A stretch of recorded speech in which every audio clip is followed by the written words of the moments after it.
God's blood covenant with Abram.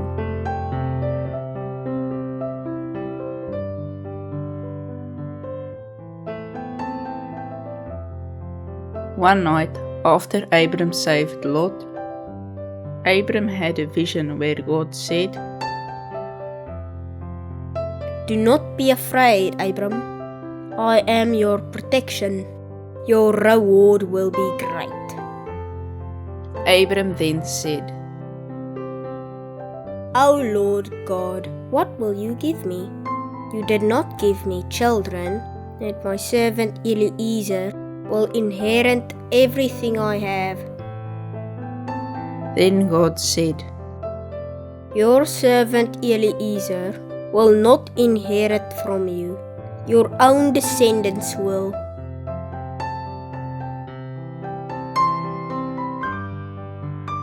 God then brought Abram outside, then said,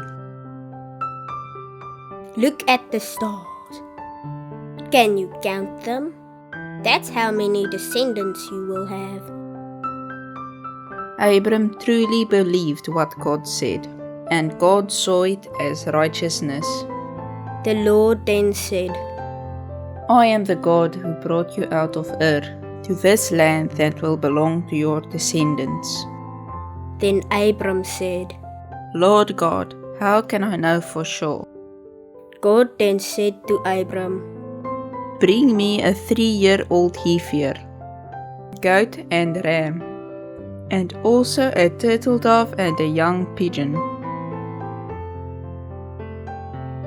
Abram knew what God meant, because that's how people in those times sealed a covenant. They took animals and divided them in half, and then placed the halves opposite each other, to form 2 lines and a pathway in the middle. Everyone that was part of the covenant then walked down the pathway to show, Let to me happen like with these animals, if I do not keep my part of the covenant.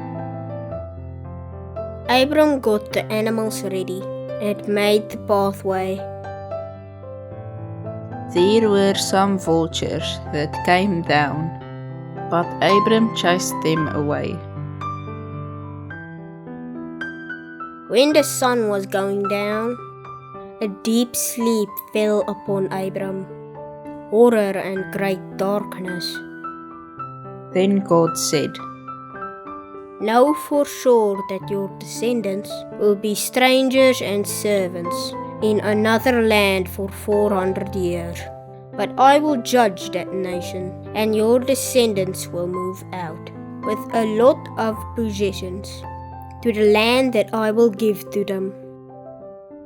Abram, you will have a long life, but your 4th generation shall return to this land, because the Amorites are not completely sinful yet. After the sun went down and it was dark, God sealed his blood covenant with Abram. And a smoking furnace and a flaming torch appeared and went down the pathway.